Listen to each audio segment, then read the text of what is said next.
Años perdidos de Jesús. Ya sea que la figura de Jesús del Nuevo Testamento fuese una persona histórica o no, las historias bíblicas sobre él sugieren que dejó su hogar de Judea poco después de su niñez durante muchos años, antes de regresar a su tierra natal y comenzar su ministerio espiritual. En las mentes de los espiritualmente iniciados, esto podría significar solo una cosa: Jesús viajó a Egipto durante sus así llamados años perdidos y él mismo fue iniciado en el conocimiento de la ley natural mediante las escuelas de misterio Kemation del Antiguo Egipto.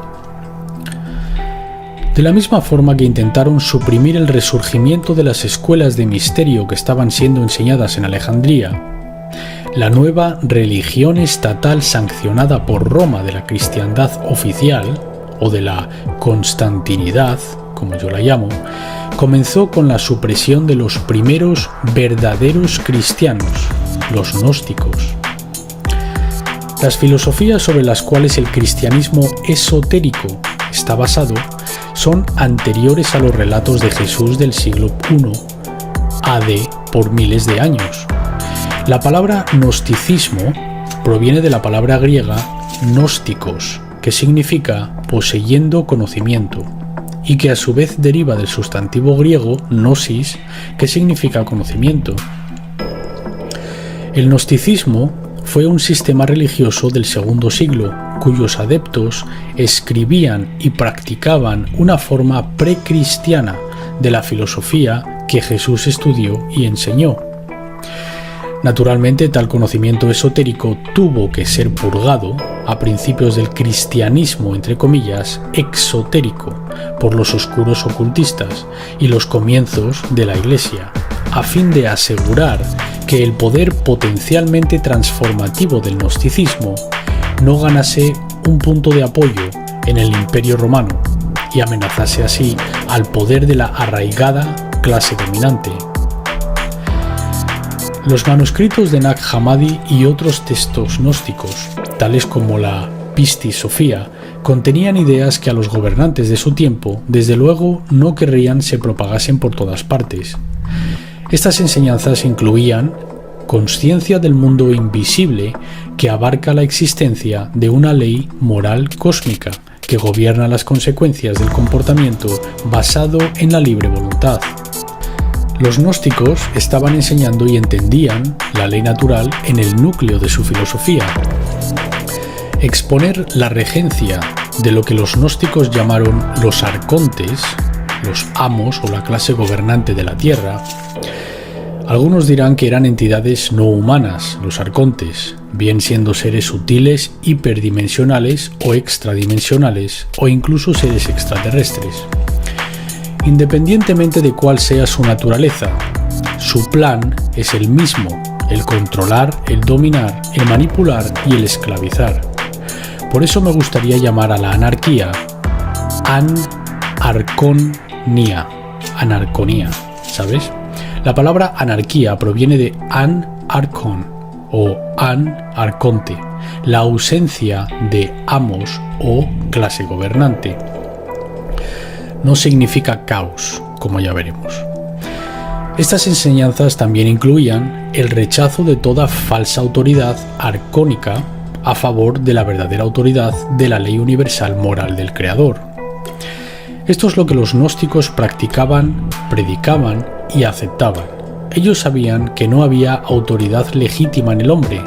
No hay tal cosa. La única autoridad es la ley del Creador. Enseñaban que el concepto de la verdadera finalidad espiritual trata de despertar de las ilusiones mundanas creadas por procesos de pensamiento incorrectos, irracionales e inmorales. Ellos acuñaron el concepto de despertarse de la ilusión y aún usamos este término hoy en día en los movimientos espirituales.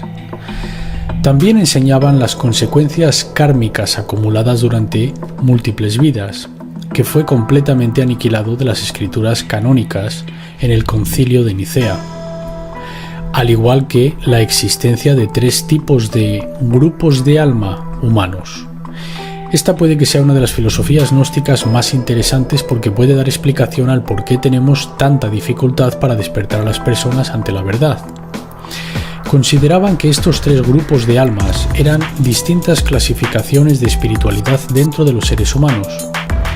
El primer grupo era conocido como los Hoyliks, deletreado H-Y-L-I-C-S, también conocidos como los somáticos. Esta era la clase de seres completamente identificados con el materialismo y los instintos básicos. Solo se identificaban con el cuerpo físico y el mundo material. Estaban espiritualmente inconscientes y sería extremadamente difíciles o imposibles de despertar, porque estaban muy arraigados en el ego y muy arraigados en la carne. Ni siquiera consideraban los asuntos espirituales. Nunca enfocaron su mente en ello. Esos son los Hoyliks.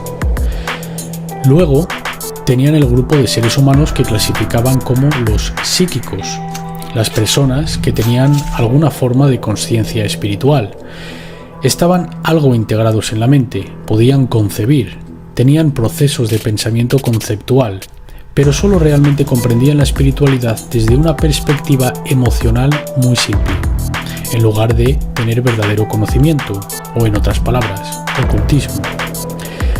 Los gnósticos consideraban que los psíquicos eran posibles de despertar, pero con esfuerzo. Eran los espectadores, podías aportarles el conocimiento y escucharían al menos con una mente abierta. Quizás lo considerarían y quizás a lo largo de su vida pudieran mover un poco en consciencia.